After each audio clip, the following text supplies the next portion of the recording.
Hi, welcome to SCW here on YouTube.com. Thank you for choosing the channel and choosing the video. Please subscribe right now. Leave any comments in the comment section, please, and like and share the video as well. You may be listening on podcast form as well. Thank you for checking out the channel. And as well as that, it's time to have your say because it's time for the Q&A, answering your questions in the wrestling community. Got lots of topics to go through today, including WWE, NXT. We've got AEW, Impact Wrestling, the Royal Rumble, much more. So stick around here. It is Royal Rumble weekend as well. The predictions are on the channel for you right now, but check out this video first. As well as that, I'm fancy booking the men's Royal Rumble as well.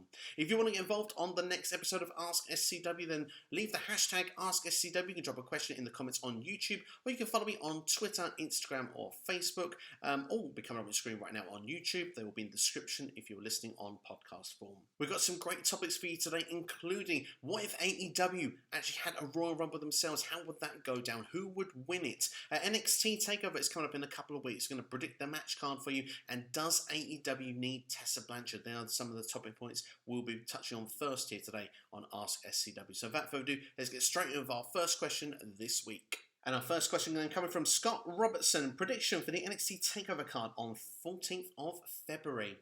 Well, the first prediction I'm going to make is it's not really a prediction, but it's more of a petition. Let's get it started. We need St. Valentine's Day Massacre to come back. We had it as a pay-per-view in 1999. I want to see it returning for this NXT TakeOver. It seems perfect, doesn't it? So let's get that back here. WWE, Triple H, whoever, let's tag them in it. Road Dogg, Shawn Michaels. We want St. Valentine's Day Massacre to come back here for this NXT TakeOver. But as for match card itself, I've got a couple of ideas of where I think it can go. Some matches more convinced than others. It's the sort of top area of the card that I'm more thinking could go one of two different directions, but I sort of think we will get the NXT Championship on the line. I think it will be Finn Balor against Pete Dunne, which I think will be an epic encounter, by the way, if that does happen. It seems that that is the immediate future. I think Karrion Kross is going to be the takeover on the nights before WrestleMania. That's what I'm going to predict now. I think perhaps Karrion Kross may come out at the end of this show and confront Finn Balor. That's how I think it will probably go down. Elsewhere, where I think the match card could jumble. I think we could get the Tag Team Championships on the line for NXT. I think for the first time in a while, those belts will be on the line. Oney Lorcan and Danny Burch to take on the Undisputed Era, which I think will be Adam Cole and Roderick Strong. I did half have an indication that perhaps you could combine it and make a six-man tag, since they're involved quite a lot together. We could get Balor, the likes of Adam Cole and perhaps Kyle O'Reilly, could even be Roderick Strong, against then you could say Pat McAfee's brand of Pete Dunne, Oney Lorcan and Danny Burch. But I think we'll separate and have the championship match instead. That will be my prediction on the show. As for the women's championship, I think we've got a triple threat match going down at the moment. It seems to be the direction for me. Io Shirai against Mercedes Martinez and Toni Storm. I think Raquel Gonzalez will get an opportunity, but I think it'll be later down the line. I think she'll be focused on the finals of the Dusty Tag Team Classic. I think her and Dakota Kai will be on one side. And on the other side, I think we've got Shotzi Blackheart and Ember Moon. For the men's side of things, I think we've got MSK taking on the grizzled young veterans. I was very tempted to do that in Zach Gibson's voice there for a second, but I will spare you on this particular occasion. And one last match, I think we'll get the North American Championship, which I think will be Johnny Gargano against a name that perhaps for him I shouldn't be saying. It's Kushida. I think that'll be your match card for NXT TakeOver. And if that is a card, I think it'll be pretty solid. For me, it's got a lot of the competitors in this event. 6 matches feels like a good amount of matches as well. Championship matches in there also. So yeah, I think this will be pretty good. I think it's that top end that I'm most nervous about, if we'll get to championship matches or if it'll be a 6-man tag team match. But I think the championship matches should be the way to go. Particularly, I want to see Finn Balor against Pete Dunne. But let me know your predictions. I'd love to know what you want to see for NXT TakeOver in the comments below. Next question, I believe, is from a first-time asker. Thank you, AEW's freelance advisor, for your question. Thank you for checking out AskSCW. What's your thoughts on Jade Cargill? Great question, this one. Do you know what? I think she's got all the tools. She's certainly, she carries star power. There's something about her. When she talks, you listen. And I must admit, ever since she came in originally with Cody and this talk about Shaq, when she was actually, going into Cody and saying what she's got to say, I was really invested. I was really hooked of it. I really was interested as well what was going on with her and Brandy. I now know that that's sort of transitioned over. We've now gone for Jade and Red Velvet instead. We probably could be building to a mixed tag team match at Revolution, which I think is a sensible thing to do if you want to get Shaq in the ring. I guess the women will probably carry a bulk of the match. I'm looking forward to seeing more of Jade. I've not seen enough of her in ring, if I'm being honest, to make a full judgment at this point. But what I'd say is what I've seen so far, I'm impressed with. I think that Jade definitely can add something to this women's division, which I think still, I will say, I still think is the weakest part of AEW. I think that's where they need to improve it. And I think they're doing things to address it. They're giving more storylines to the talent they've got. They're bringing this tournament in. Perhaps Impact talent might be coming in for this tournament they're going to book together. Riho is coming back. So it's exciting times ahead for AEW's women's division. Yeah, I mean, this could be the cornerstone of it. Jade Cargill certainly is an exciting talent. And yeah, like I say, outside of the ring, when she's doing the character work and stuff like that, she's definitely got something there. There's something special with Jade. And as I say, when I can make a full judgment in ring, we can hopefully come back to this. But so far, what I've seen, I've liked. Next question comes from Dylan Ketchum. Does AEW need Tessa Blanchard? Great question, this one, and my answer for you is yes. And my reason for it, I've said in the last question, a lot more focus is going into AEW's women's division, and they are giving more storylines. They've got certainly some stars in the making there, but certainly, if you're looking from an in-ring talent and a free agent standpoint, Tessa Blanchard is one of the best available. She will be an asset and potentially a game changer to any company that she goes to, whether it's AEW, whether it's WWE. She could be, someone that could literally take it to the next level. As an in-ring performer, she's fantastic. I don't know her personally outside of the ring, so whatever rumors go and attach her of whatever personality-wise and that, I don't know nothing about. I can't comment, I can't judge. But what I will turn around and say is that in ring, Tessa Blanchard, she's one of the best and she makes an impact. She certainly did in Impact Wrestling. Yes, that didn't end the best way, but if she was to come into AEW where her father is, I certainly think that she definitely would take that division to the next level. So for me, I would say that did it need her?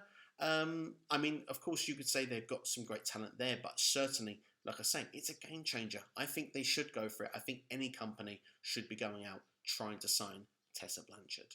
Next question comes from what I believe is a first-time asker. Thank you, GG on Wrestling, for your question and checking out AskSCW. If AEW had a Royal Rumble match sometime this year, who would you have win it? Well, this is a great question, a fun question, a chance to do some fantasy booking. So thank you very much for this question. Just to say, from WWE point of view, I have done a fantasy booking for the Royal Rumble match, which is available on the channel now if you want to go and check out for the Men's Royal Rumble. So that's pretty much, to a degree, what I'm going to do for you in this question because, well, to get to a winner, we need to get to a field of 30 and we need to book it down there. Now, I'm not going to do the entire booking because we're going to be here for half an hour or so otherwise. So I will give you what I've got here. But let's go through what I think will be the participants, roughly a sort of match order and a strategy to it, and then we can build ourselves to a winning point of who I think would win the AEW Royal Rumble match, should they ever decide to book one, in my opinion. So you should have everyone across your screen right now. Now, I should say that the winner of this, of course, will get a championship match. So Kenny Omega would be omitted. He's currently the AEW champion, so Kenny Omega wouldn't be in this match. Cody Rhodes can't challenge for the championship either. He could be in the Rumble match, but it would be pointless. He wouldn't get a championship match. So I've not put Cody in the match either. But one thing I would say from storyline perspective, this is a great opportunity because there's a lot of stables in AEW. This could be brand or stable supremacy. This is what I'd like to see built in this potential Royal Rumble match. And some of the superstars then you can see on the screen that I would put in there would be some single stars like Jon Moxley, Hangman Page. You could get the Young Bucks in there. Perhaps if we can't have Cody, Dustin Rhodes would be in there. Let's get the Inner Circle in there. But I'm not going to put all of them in there because there's 7 members. I mean, that's almost a third of the field. It's definitely near enough a quarter of the field. So we'll put in Jericho, we'll put in Hager, MJF, Wardlow, and Sammy Guevara will all go in there. From the fam, let's get Eddie Kingston in there. I would love to throw Death Triangle in there because I think Pac, Pentagon, and Phoenix would all be assets to be in there, as would Team Taz there with Cage, Hobbs, and Starks. I would throw in Jungle Boy from, of course, the Jurassic Express. Darby Allin. I think Scorpio Sky would be awesome in there. Orange Cassidy, of course, representing in there. We can't not have Cassidy in the Rumble match. Miro would be quite good. I'd go with a couple of members from the Dark Order. We'll have John Silver and Alex Reynolds.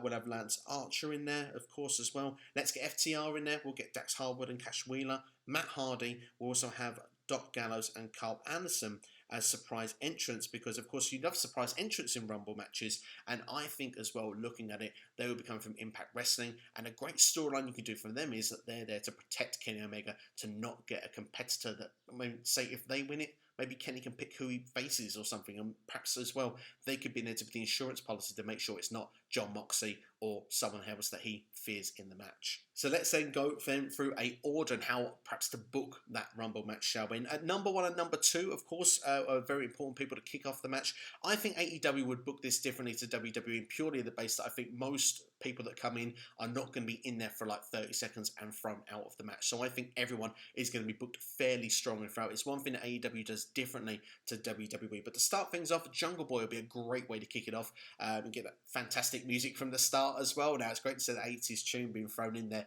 Definitely, Jungle Boy is going to be a star. I'm going against Rey Fenix to kick things off. We'll get those good young sort of up-and-comers there, that sort of mid-card championship sort of area at the moment, the TNT level. Let's get Sammy Guevara in at number 3. A little bit of fun storyline that would do with that as well, with Sammy Guevara being number 3. If you say draw the numbers out, I'd like to see something that Guevara knew his number, but someone switched it, which would be later revealed as MJF, that they've switched the numbers around, so there's still that friction in the inner circle, and Sammy Guevara has to come out that early. I think would be a fun storyline. Ricky Starks, I think, would be great in there. Number 4, I've put in there just purely because he reminds me of Rocky Maivia. And Rocky, of course, was not in the '98 Royal Rumble at number 4, went to near the end. So Starks has got that from that reasoning. I'd have Scorpio Sky at number 5, Alex Reynolds at number 6.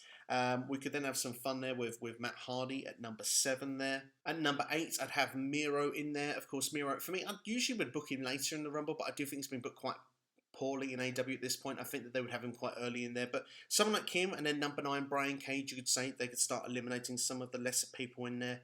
At number 10, Nick Jackson, I want a journey person in there that I think could last as well to near the end there, and I think, of course, Young Bucks, you'd imagine to go the distance in this, especially at the moment, so Jackson I'd have at number 10. We'll get Cash Wheeler 11, Penta 12, of course number 13, Darby Allin, where else would you put him? Just a quick note, I've not put Sting in this match because of the fact that I don't think Sting would benefit being in a Rumble match in AEW. I don't know what the situation is with his wrestling at this point of view, so I probably would keep him out. But at number 14, John Silver, of course, a bit of comedy value to have someone in like that.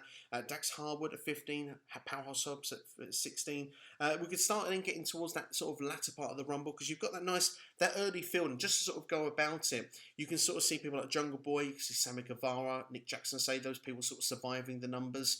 Darby Allin probably besting the likes as he usually does with Team Taz. But I think that you've got that nice undercard layer of where you're building a really good match with those people. I really like the start and style of that match. That first half of the Rumble for me there feels pretty good. Where you get towards the latter end, I think that's where your storylines really start kicking in when you get those people in later in the match. So you see like Dustin Rhodes kicking in at 17. I wanted him as 7 after the WCW days, but I think really you think of it, I think he'd be better later suited in the match. I think he's good for his experience to help those younger guys that have been in the match for a bit longer.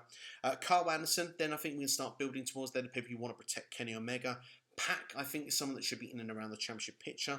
Wardlow, and of course that's the second member of the Inner Circle, coming in at number 20. It shows how strong the Inner Circle will be. The fact that we can have like Jon Moxley at 21, I think it's early enough for him to not be left out of the match too long, where you can make an impact here and a real story from Jon Moxley being in this match. And the fact as well that you then have him and Carl Anderson that could be going at it as well, I think would be a lot of fun to see. Jake Hager at number 22 and MJF at 23. The Inner Circle can take over this match now, could be eliminating those people that have been in the match for a long time, those Jungle Boys, those sort of Scorpio Skies, if they're still around, will be quite interesting to see. And what could be also very interesting, MJF could be the one, then of course Sammy Guevara realises, hey, you took my number, and a bit can start off with those two. It could lead to perhaps one or even both being eliminated, but for my purposes, it's my fantasy booking, damn it. Sammy Guevara will be eliminated by MJF. Matt Jackson will be number 24. Hangman Page will be number 25 because Page, for me, definitely needs to be in and around the end of this match. I think he has potential where you could be emotionally invested in Page, in his star power, the fact of his journey towards the championship. I think that's something that definitely you'd be interested in seeing. Doc Gallows at number 26, and of course we get those heavy hitters towards the end there. 27, Lance Archer. At 28, Eddie Kingston, someone that desperate towards the end of it, would definitely be seen as a favourite. I like the idea of that desperate nature.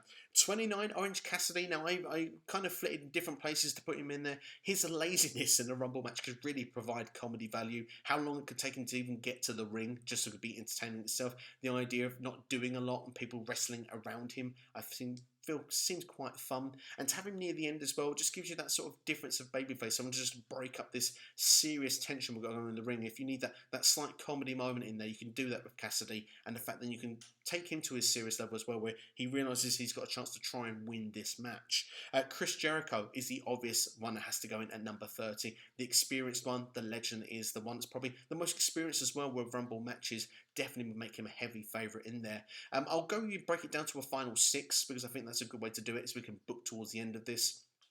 As we have the Inner Circle, we can have Jericho and MJF still standing around. I think Gallows and Anderson need to be there for Kenny Omega, so I think they would have to be in there as the surprise entrance, but also the ones protecting the AEW Championship. And of course, you've got the two being single stars who I think should be in around that picture, which will be Jon Moxley and Hangman Page. I think that Moxley will eliminate one of these guys, to do with Anderson and Gallows, but be eliminated by the other. Let's say he eliminates Anderson, but Gallows gets the elimination. Hangman Page perhaps maybe eliminates Jericho from the match there, and we're down then to a final 3. Hangman Page perhaps will eliminate Doc Gallows as well, and it will leave us with Hangman Page and MJF as the final 2, in my opinion. Of course, I want to see Jon Moxley in and around that picture, but also I feel that even though we're probably going to get that match anyways, I think that the one that would have the most to gain, and my victor from this, would be Hangman Page. And as I say, my reasoning for it, he's been in and around the championship picture a number of times so far in his AEW career, but his losses have hurt him so much, and they really play that well into storytelling. To give him that magical moment like a Royal Rumble victory would mean so much to him, and I think that would definitely propel him to another level, to go back into a match then and revisit what has been a fantastic program with him and Kenny Omega, from being a tag team to sort of going their separate ways to now Kenny Omega going to this heel. They can revisit this and they can do so much more with the rivalry that they've done already. And just imagine that big pop and that magic moment if Hangman Page was to be the guy to dethrone Kenny Omega and become the next AEW World Champion. So that's me fantasy booking an AEW Royal Rumble match there, kind of in a short abbreviation version of it for you there, but let me know your thoughts of it in the comments below. How would you book one? Who would be your winner? I'd love to know in the comments section below. Well, we've mentioned Royal Rumble, and tonight is the Royal Rumble in WWE, so let's move on to some WWE questions here. And we've got Mike, a Tanhabs Mike now. Long-time fans have said for years that new blood is needed. How important is it for both Rumble matches that new people win it instead of going through the rumoured winners? And question 2, what shocking return do you hope happens tonight now at the Royal Rumble? And of course this ties in with the first question, as though Bayley, Charlotte, Alexa Bliss, Randy Orton, Daniel Bryan, all top stars, they don't need the Rumble win, as it would be the same stars over and over. Would it help fans if a new star wins both the men's and women's Royal Rumble matches? I have always been an advocate of new blood winning the Royal Rumble. I think it's always important to try and build a new star, and what a quick and good way overnight to do it than a Royal Rumble match. You've only got to look at Drew McIntyre's performance in the 2020 Royal Rumble last year. The fact that he was built there into a star overnight. But we have to remember as well that sometimes it is those other stars that are just as important in making the new stars. I mean, Brock Lesnar in last year's Royal Rumble was just as important as Drew McIntyre. Without the booking of Brock Lesnar in the first half of that Royal Rumble, that Drew McIntyre moment, storyline, doesn't happen. And then he goes on to win the Royal Rumble, which just makes it that level up. So I do, although I kind of turn around and say we do need the new guard, we also need the old guard to help them get there. And to look at with this year's Royal Rumble, and you mentioned those names there, yeah, they don't need to win the Royal Rumble. I think some fans are more forgiving with the people that can still go. For example, Daniel Bryan is a heavy favourite. I think a lot of people would like to see him get there. Alexa Bliss, I mean, has been out of the championship picture for a number of years, so it would be good to see her back there. Bayley is on a roll. I don't think we want to see her completely derailed from that role. I think that it would be damaging to just put her to the undercard again. It's good to keep her feeling strong still. One thing I would say as we go back to Drew McIntyre, the fact he lost his championship, he went and won it back again. It's good to see that you cement sometimes people as those top superstars. That's how you help as well continue that, and then can use them people to build the new stars of tomorrow. So to dive into your question really and give a proper answer here, if Randy Orton was to win the Royal Rumble, I would feel we don't need that. Like you say, he's won it twice before, and Randy's done everything, doesn't really do anything. And I do agree that it does help to build new stars, but I think the real problem here with WWE right now is the ratings. And I think that this is what's going to change things this year compared to other years. I think that the ratings are crippling in WWE right now, and I think one way that they're going to try and bring it back is bring as much star power in as possible. We'll have to see how many of those star powers do, but we know already announced we've got Edge coming in here. Braun Strowman has already returned. Could we see the likes of Brock Lesnar come back? Could we see Ronda Rousey come in? Definitely what ifs at this point, and probably by the time people are watching this they may already know the answer, but I do believe that for the first time in many years I would say that it is the most important to build the best story coming out of the Royal Rumble going into WrestleMania. I want to be compelled by the television that I'm shown, and one thing I will say is that completely goes against everything I've probably advocated on this channel for at least the last few years. So in fact, probably since we began, I've always been someone that says we need to build new stars.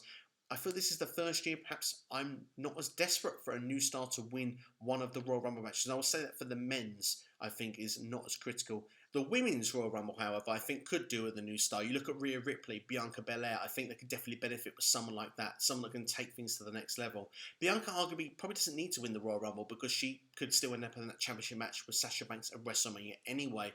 Rhea Ripley, on the other hand, if she comes up from NXT superstar, never won the Royal Rumble before. That would be pretty cool, and it would elevate her straight towards the top end of the card, and I think would be good to really put someone over. They need that female superstar that's really going to take things to the next level with the current crop they've got. Charlotte Flair has arguably knocked down some of the pecking order. Ronda Rousey was around, not around now.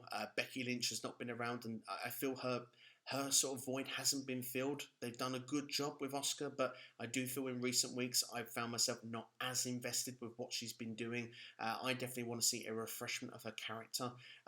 Alexa Bliss has been very captivating with her TV and stuff, but I'm not into all the hocus pocus stuff in the matches themselves. So maybe we need one or two fresh faces to come and really freshen up these divisions. SmackDown I'm quite happy with.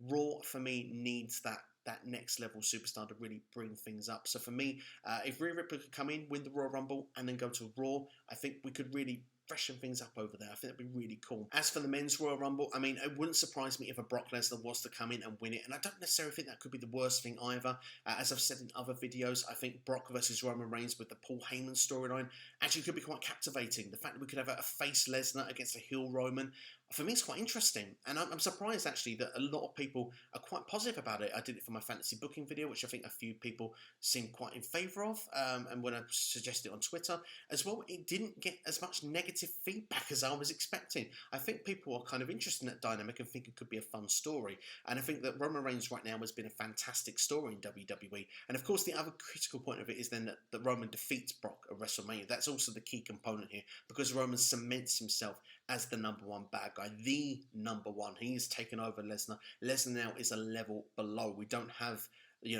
Brock on that Roman level anymore, and you can cement it. And then when that next star comes up, which arguably you could say like a Big E, a Keith Lee, maybe they're not quite ready yet, but maybe by the time we get to SummerSlam, they continue with their momentum, their wave, they then get that victory over Roman.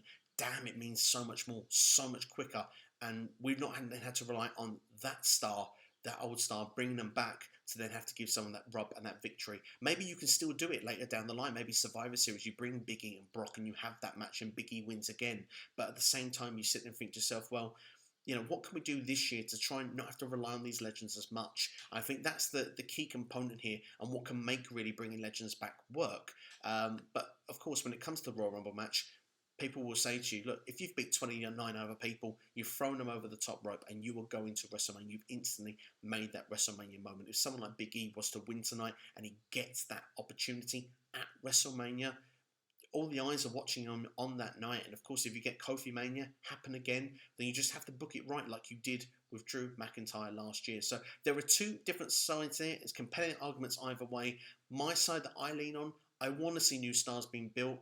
I just want to make sure that if it's not done tonight, that it is done going forward. I think WrestleMania is the key place to get it done. For me, at the moment, I want the most captivating TV as possible, because I found a lot of the writing to be a bit lackluster in recent weeks. I think the thing that keeps me held together is a lot of the time the SmackDown booking. I think that a lot of that usually is pretty good, although I wouldn't agree with that this week. I think the Raw writers, along with their superstars, invaded that show. But looking at all in all, I think that that is the most important thing, is that we do build for the future. Does it have to be done tonight? I'd say no. I think WrestleMania is the destination that needs to be done. As for surprise returns and shocking people coming in, certainly there could be a few that could be happening there. I think Booker T is a potential one that we could have there. Of course, his song, is named Booker T, performing. There is Bad Bunny on the show, so that'd be interesting to see. Maybe we'll get a cameo from Booker in the Royal Rumble. That'd be pretty fun to see. Rob Van Dam would be one I'd like to see as well. I mean, he's meant to have done some filming with WWE. I think it's an Icons episode, something like that will be coming out soon. Great way to promote it. RVD returns. But as we said there, I mean, perhaps like a Brock Lesnar, a Fiend to eliminate, Randy Orton from the Royal Rumble would be interesting to see. We know now Randy Orton and Edge are the first two competitors in the Royal Rumble match. Perhaps they're going to build something with Randy and Edge for WrestleMania, but the Fiend could come in and eliminate Orton. I think that would be a fun twist to go this evening as well. Seth Rollins could come in. I think that would be fun. That would be an interesting winner for the Royal Rumble if he wants to come back. So there's definitely lots of different dimensions you can do with the men. For the women, I've mentioned Rhea Ripley already. Damn, I'd love to see Ronda Rousey come back, but I mean, of course, that means she wins it. If she comes in, she's not losing. But at the same time, you've got other ones that could come in. I think Eva Marie could be a shout. Melina, Mickie James, Taya Valkyrie is a name to look out for tonight. I have a feeling she's going to be in this Royal Rumble match. I think she's skipping NXT. I think she's going to be with Miz and Morrison on Raw. If they eventually break up, we could get John Morrison and Taya Valkyrie, just like the Lucha Underground days, just like the Impact Wrestling days. Maybe they could rejuvenate John Morrison's career. He's been quite the comedy character in recent times. So lots of different twists, lots of different ideas, lots of things that could happen tonight. I'm just excited for the Rumble. Next question comes from Armchair Wrestling. Do returns feel less special to you now there's no crowd? Or would you still be hyped if you heard, let's say, The Rock's music randomly hit? Just a thought ahead of the Rumble. Well, just carrying on from the last question, really. I mean, I'm hyped for the Rumble. I'm excited for it. Does the fans not being there harm it in any way? Perhaps a little bit. I would say that perhaps there would be a case of, I mean, that pop you got for Edge's return last year, unrivaled. You're never going to get that in just sitting at home, empty arena. That'll be a special moment that you'll remember throughout all of time as a wrestling fan. Even if you stopped watching wrestling, there'll be that moment Edge returned and you'd say, God, that was a special moment with all those people there. But one thing that I would say is consistent regarding that Royal Rumble last year to the Royal Rumble this year, and not to use a sort of pun here, but I'll be in my armchair. Nothing's going to change. I'm still going to be at home. I'm still going to be watching it. There's no one watching it with me, whether it was last year's Rumble or this year's Rumble. Effectively, doesn't really make any difference for me. So I will be hyped either way. If someone returns, Twitter goes into meltdown, it's going to be just as fun as exciting. It will be different, but I still think it's going to be fun. I mean, if The Rock's music hits, for example, literally the world will be talking about it. Will it happen? I don't think The Rock's coming back in, I'll be honest. But I mean, I still think whoever comes in, I think it's going to be exciting to see. WWE have pulled off some great shows, and we must give them some credit for this. There has been some fantastic pay-per-views with no fans in attendance in this Thunderdome. I think people are very weary because it's the Royal Rumble. But although it's going to be different, I still think it's going to be fun. And I think it will there will be some difference. We will notice it a bit, but I don't think we're going to notice it as much as we're expecting. And I certainly don't think I will be. Maybe I'll come on my review and I'll say very differently, but we'll have to wait and see for that for tomorrow. But no, for me at this moment going in, I'm definitely not less hyped. I'm definitely still as excited. And if there is a surprise, damn it, I'm going to be popping out my seat. It's not going to be any different to any other year for me. Austin Whitley with our next question now here on AskSCW. If John Cena returns for WrestleMania 37, where would you put him? Great question, this one. I've got a few options in mind here. I mean, I'm going to go with the logical ones, really, the ones that make sense, because what's John Cena got to do at this point to come back in his career? It doesn't really feel like there's much purpose or reason for John Cena to come back. But I thought about 4 or 5 options of what we could do.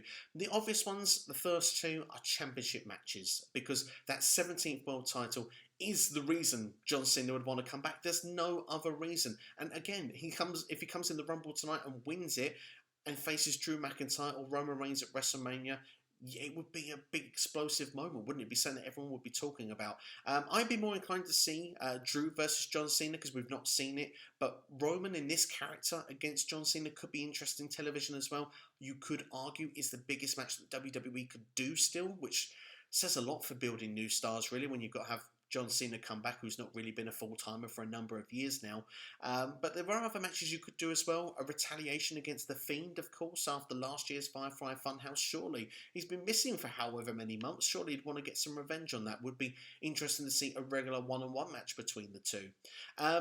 I mean, I do think you should build new stars if you're going to bring these people in, but certainly John Cena versus Goldberg could be a way to put Goldberg on the card where you're not actually going to affect anyone's results if Goldberg wins. So that could be something you could do, would be seen as a big marquee match for WrestleMania. Of course, then you can just put those other people in the regular championship matches and people get to see these people together rather than facing legends. They can be star makers together in the same match. That would be pretty cool to see. Maybe you get Drew McIntyre against Keith Lee, for example, and both can set the world alight rather than just, you know, Drew McIntyre having to beat John Cena to just remind ourselves that Drew McIntyre is the man, if you know what I mean. But of course, I mentioned Keith Lee already, and he'll be my last pick here, and I think this would be a great thing. John Cena could come back, could get on the mic and say, look, I want Keith Lee to come out. I want to challenge you at WrestleMania because I see something in you. I think you are the next guy to carry the company going forward. I think you are the guy. I see a lot in yourself of what I was like at your stage of your career. I can see you coming onto Raw and, you know, making these big shockwaves, and I can see you being a future main eventer and a future champion, and I want to be a guy that, you know, gives you that big WrestleMania moment. Of course, I want to beat you. I want to prove I've still got it. I'm still can hang with the best of today. You know, and you can see he sees a lot of himself in Keith Lee. I mean, that could be an exciting, compelling storyline. So that definitely would be one that I think could definitely be an option as well. Of those matches, given the most likely ones that I would say that I'd like to see, I'd like to see one of either the 17th World Title attempt, perhaps against Drew McIntyre, as I said, would probably be my preference of the two, or I'd like to see a match with Keith Lee. I think that would be quite interesting as well. But we'll have to wait and see what will happen and where he'll be figured in. But certainly, there's a lot of things you could do with John. Big Match John, as they call him. Dan the Man Williams on the next question for us now. DWE, how would you put more eyes on WWE today? Would you use celebrities, endorsements, old legends, try mini pay-per-views? How would you fix the ratings? Compelling storylines is the one that stands out to me. If you have a well consistent product that's putting on decent storylines, logical, making sense each and every single week, more people will be invested in what's going on, and they're more and more likely to stick around. They're more likely to tell your friends, hey, check this out, this storyline's really good between this. Someone else will come back in watching, hey, no, I'm going to stay with this, and that could be a way to build things going forward. We don't get enough. We get shocks in WWE, but they're not always the good kind. It seems that these days, I feel WWE, a lot of the time their shock value is they want to troll their fan base. They bring people in and they shock us by bringing Goldberg in to beat The Fiend. And we sort of go, whoa, God, it's like, it's not a good shock because Goldberg, politely in my opinion, can't go the same as what he used to. We're not seeing the 1998 Goldberg. We're seeing the 2020, 2021 Goldberg, who unfortunately gets knackered after getting in the ring for more than 2 minutes. And he should be. He's not at his prime anymore. And we want to see those new stars being built for tomorrow. As we've mentioned in other questions in this video already, is we need to use the people, the legends that we've got that are still going, because in a few years they won't be going either. And we need to use them to really endorse and put over the newer talent. This could be the most important WrestleMania in probably at least a decade. It's a long time. I can say that this WrestleMania really means something. It needs to start feeling like the WrestleMania that we got back in, say, the New Generation era, where we got sort of like 96, 97, where they were forced, WWE were forced to actually have to come away from a kiddie product of doing things that were not connecting with fans and, you know, just doing whatever they wanted. They were beating WCW for years, and WCW came back. They brought in the NWO. It was realistic. It was shocking. It was something that had never been done. It changed the industry entirely, not just WCW. It changed everything. It changed the game. And WWE had to respond, and they had to almost get as real as WCW. They had to get as hardcore as ECW. They took everything and they put it in one product, and they said, this is our comeback. And not only did they come back and overtake WCW, they completely eliminated them and ECW from the equation. They weren't even in the conversation. And you mentioned celebrities. It's a great way to use them if you can use celebrities right. If you go back to 2009, we had Raw every single week had a celebrity. They had someone every single week that would be a part of the show. And I can't remember who it was off the top of my head, but someone called SummerSlam the Summerfest. Awful. You can't have people in if they're not going to make the right sort of impact. If you go back to some of them that you had in that time, Bob Barker I think was brilliant on Raw in 2009. Him and Chris Jericho were so entertaining. Made a fantastic episode. Bob Barker, of course, on the American TV show The Price Is Right, with the higher and lower with the cards at the game show going on Raw. A lot of fun. They can endorse people, bring them in like that, and make fun television. And of course, if you have people at the height of their career, Mike Tyson, and we mentioned there when WCW was destroying WWE, Mike Tyson at the height of Mike Tyson and had a lot of controversy going on at his point. I don't think your box around that time was brought in by WWE and had him confronting Steve Austin, and that was the moment things changed. That was the tweak that done it. The fact that we had Austin and McMahon starting that storyline more as off the birth of that and really pushing that forward there for years to come. It really shows that with those things, if booked right, can really make a difference. People like Bad Bunny coming in for the Royal Rumble here to perform Booker T. It's pretty cool. It's going to bring some younger eyes, hopefully, to the product. Maybe people will be interested that see the Royal Rumble. They'll continue on from there. It's all in the way that it's done, but the most important thing of everything is captivating and compelling storylines. I don't think they need more pay-per-views. I think they have enough of them. I think one a month is a good amount of pay-per-views for the year. I think also they need to stop with quantity over quality. I think they need to devote themselves to quality over quantity. 2-hour Raw is much better. SmackDown is a much better show, quicker show to watch on a weekly basis and doesn't feel such a chore. Raw feels difficult. It's 3 hours. It's too long. And a lot of the times, especially currently, superstars, they are performing double duty on shows, even on SmackDown this week, doing double duties. If it's like that, make it one roster again. Don't have the brand split. Put everyone on Raw and SmackDown, and it won't matter. That's what you need to do. You need to work to people's strengths rather than working to the weaknesses. And I think while you've got so much TV and NXT involved as well, NXT UK, goodness, 205 Live, how many hours of TV of WWE got to produce every week trying to put in different storylines and stuff? It's so difficult. Let's go back to the basics. Let's put things so it's there. Focus our attention. Keep the 205 stuff. I mean, a lot of people probably don't focus on 205 main events anyway. Just, focus a lot of those energies. Best storylines, Raw, SmackDown. NXT is the brand of bringing people up. They can make it work, but yeah, they need to take the things of what made them great to begin with and bring those things back. Next question coming from the Sweet Chinwag podcast. Go and check them out, by the way. Great podcast. What were your thoughts on the Superstar Spectacle and the idea of NXT India? From Dan, this one. It's a great question, this one, and I think that it was great. It was a good way to showcase some of the top Indian talent that has been performing and coming through the ranks, and I think that everyone got a way to showcase what they've got, and WWE are very confident here that they've got some people that they can push forward. They reckon they've got stars in the making here that have come from it. As for NXT India, I think it's a great idea. I think personally, when you look at it and you combine the two here, this is how you build a market in a different country if you are not building and not got such a big repertoire already. You look back to 2017 and they threw the championship on Jinder Mahal from out of nowhere. There was no building, no work done from it. Almost going back to the last question really of saying how to make more eyes on the products. Don't do things off of the fly like that. You have to take time and consistently build that star. If you have someone like Jinder Mahal, you want to say this is going to be the face for our Indian market, you need to have taken Jinder Mahal for 6 months or so and built him up through the ranks. You need to be going through challenger after, superstar after superstar, build himself to that championship match and then get the victory. And you would have believed in it more. I don't think a lot of people believed in Jinder. They felt of him as a weak champion. So it just didn't work on that platform. But doing things like this, I think here people will turn around and say, look, we don't know so much about these superstars, but God, I was really impressed with seeing this superstar in the ring. I want to see more of them. NXT India, I think would be great for the Indian market. I think that people would turn and say, we get to, connect with these people that are, from where we're from, and we've got storylines devoted around that and stuff. There's a way to connect and feel more at home with what's going on. So I think this is definitely a better way to go about it, and I think NXT India could be a strong idea and a strong market to do. I know that they want to do these sort of things. I think it's worked really well for the UK brand.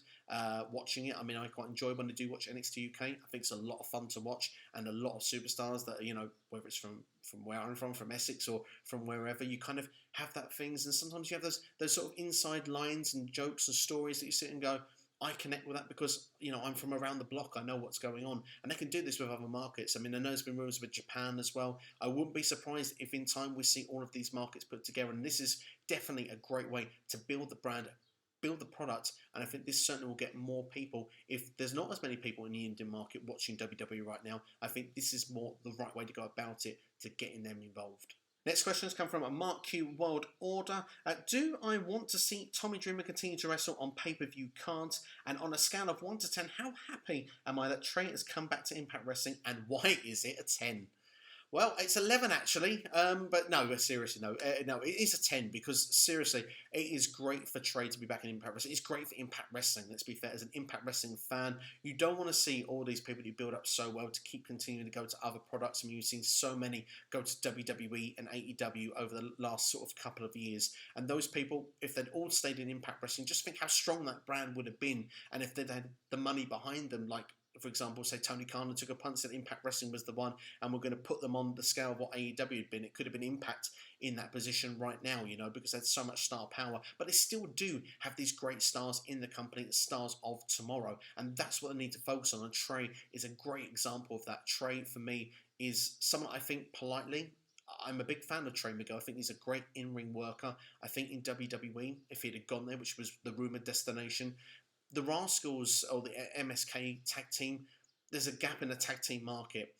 For him, I think he would have been in the Cruiserweight division in NXT. And I think if you end up in the Cruiserweight division in NXT, you can end up on Raw because, of course, Angel Garza did. But at the same time, I think more likely he goes to 205 Live. And I think that if you end up in that sort of position, there is a chance that you could get lost in the shuffle very quickly, especially if you're not connected with MSK. If there was a group, I think it would have worked okay or better.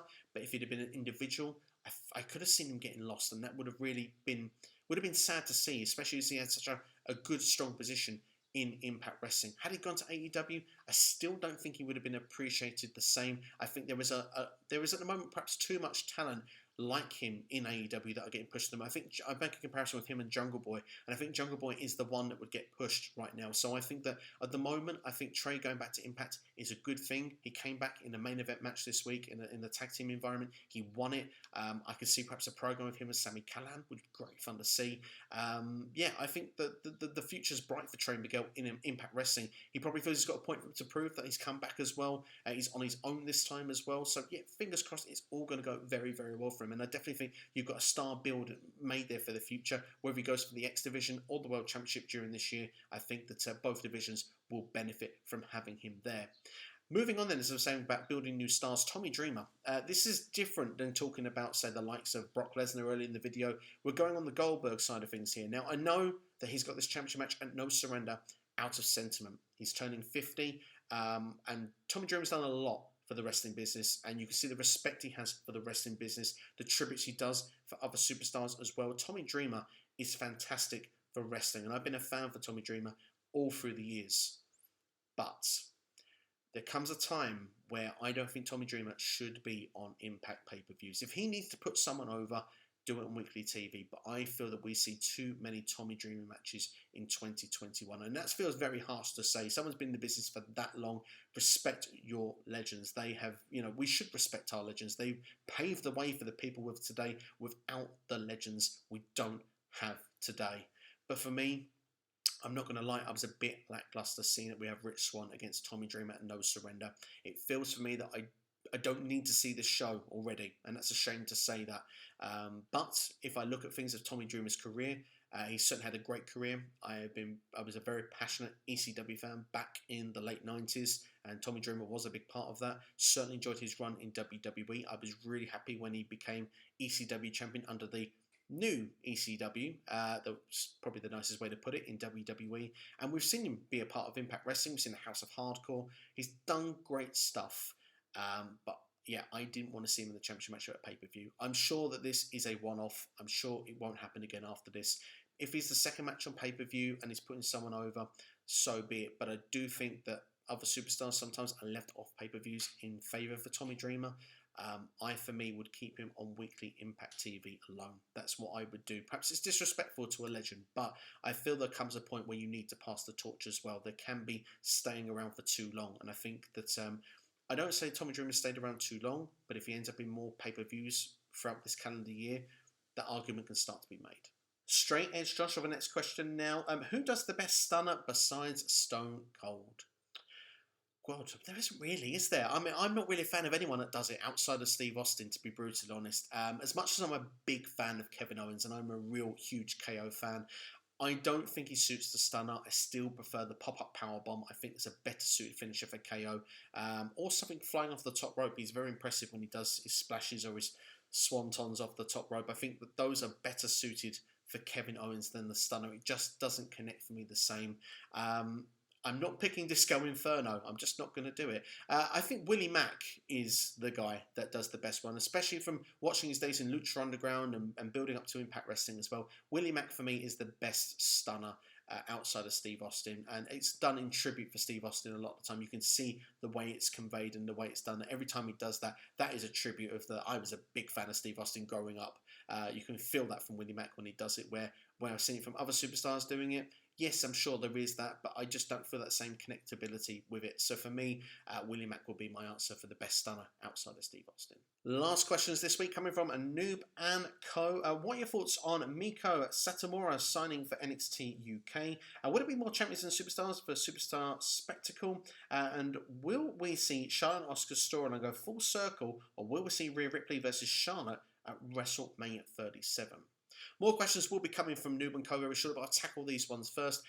Miko coming to NXT UK, I think is awesome. I think that Kaylee Ray has run out of opponents really to face. This feels like it'll be an awesome match. Of course, we have seen Miko before in the Mae Young Classic. She was fantastic in that, by the way. Some fantastic matches. So I have high expectations for this. I do think she's going to be doing performance and coaching as well with the NXT brand. So expect a lot of kicks in a lot of female matches over the next 6 months, I would say. But honestly, I think this is awesome. I'm looking forward to it. I think she could bring a lot to NXT UK. And I do think we'll get more Superstar Spectacles. Hopefully, somewhere down the line, they'll probably try and do this again, I would imagine. If they, as we said earlier on, if they want to build their brands in other markets, it certainly think it's a right platform to do. And yeah, perhaps maybe this was a trial error this time. Maybe they can bring more champions, more superstars in the next time. We'll have to wait and see. But for this show, I think it was successful what they did. So I look forward to seeing what they'll do if they look to do a follow-up with it. Certainly will be interesting of what they will do.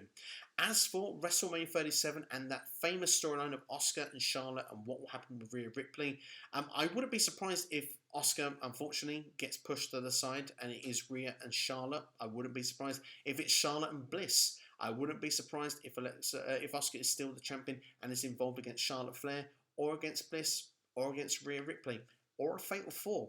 I wouldn't even be surprised if we get Rhea versus Asuka versus Charlotte, and I think that one probably is a likely one that I think of the potential candidates if we're going to get it. I think perhaps potential with Alexa Bliss, if she isn't in around the championship, if she doesn't win the Royal Rumble, that I could see her being more concentrated on the Fiend's storylines, and they can then free up a space to put in for the Women's Championship match there for the Raw side. But one thing's for sure, Raw, in my opinion, needs Rhea Ripley at this point. SmackDown would benefit with her as well. I think either show benefits massively having Rhea Ripley, but if one side needs it more than the other, it is Raw, because unfortunately there are other stars on Raw who could be or should be being pushed. Nikki Cross, Naomi, Lacey Evans, Peyton Royce, Nia Jax, Shayna Baszler. They are not getting the same effort of push as what these other women are. It seems to be very stuck in the tag team divisions for there, and it seems to be just Asuka and Charlotte and perhaps Bliss now coming around the top. We need another star to really take this division up, unless they're going to build the stars they've got and really bring them to that level as well. Next question is from Noob. What are your thoughts on the 3 new female signings who are in the Dusty Women's Tag Team Classic? And is there 5 things that's going to happen to Asuka after her 2 matches with Alexa Bliss on Raw? Well, we'll stick with Asuka and Alexa Bliss, shall we? Because we're sort of touching on the last question there. 5 things? I don't know, really. I mean, potentially, we've had conversations offline on Twitter about potentials of what could happen here. Could Asuka change her character? Could she sort of go bad like we've had previously with The Fiend? When they're faced, they change. And maybe we could get more of that sort of, I believe it's Kana, I'm not sure how it's pronounced, but that character that could come in. Asuka up to now hasn't changed anything after facing Bliss, and with her being in the Royal Rumble tag team match that we have this evening, it would be interesting if we saw some dynamics of a change of character. The fact we haven't seen it up to now makes me believe that maybe we won't see it, and I think that WWE may be stuck in an Asuka bubble at the minute of having pretty much this almost repetitive gimmick that I think now is starting to get a bit stale, especially if Asuka is going to remain in the same position as the champion, not really many challenges on her level. It starts to become a bit repetitive. So I would like to see change. I'm just not convinced we're going to get it, and that's probably the sad part here. But with a lot of the theories that we've discussed before on Twitter and stuff, with regards to the change of Asuka's character, maybe her turning heel on Charlotte, for example, and different things like that, maybe a different style of face paint, different finishers, evil dimension with Asuka. It certainly would be fun to see, and a difference of the character and things that I think are well needed. I just don't have the confidence in the booking of what they're going to do at the moment. Raw for me has been very lackluster as of late, so for me, I don't have the confidence, unfortunately.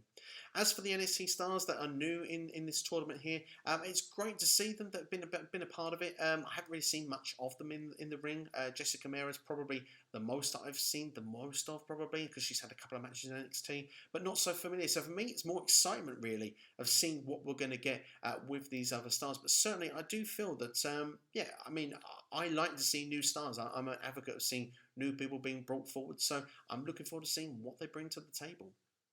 But that's all for me for AskSCW this week. Hope you've enjoyed the episode as always. If you're watching on YouTube, then please, if you enjoyed it, hit the like button. Leave a comment as well. Very important to leave a comment also. Let me know your thoughts of the video. Likes and comments do help the channel grow, so it really does help out. So I do appreciate it if you do. Also, as well as that, also subscribe if you haven't already to the channel. Going towards 800 subscribers. Would love to hit that milestone as well. You can also set your notifications to all. You know when each and every time a video is released here on SCW. If you're listening on podcast form, thank you very much. Hit the follow as well. Perhaps go over to the YouTube channel, subscribe on there as well. Would really appreciate that. Also make sure that you can check out other videos as well. Royal Rumble predictions are available for you. Fantasy booking the men's Royal Rumble, and a Royal Rumble review will be coming on the channel also. Make sure to check out Wrestling Customs 24/7. Also, custom championship belts, and if you use the code RUMBLE this weekend, you get 3 championships for the price of 2, and they do send out delivering in the UK and now send abroad as well, so make sure to go and check them out. Website and details have popped up on your screen if you're watching on YouTube already. But for those who are listening on podcast form, just to give the website very quickly, is www.wrestlingcustoms247.co.uk, and the 24/7 is numbers. But that's all from me, mate. Thank you for watching. See you next time. Enjoy the Royal Rumble, and I'll see you for the review tomorrow. Take care. Thank you for watching Ask SCW, and have yourselves a great day.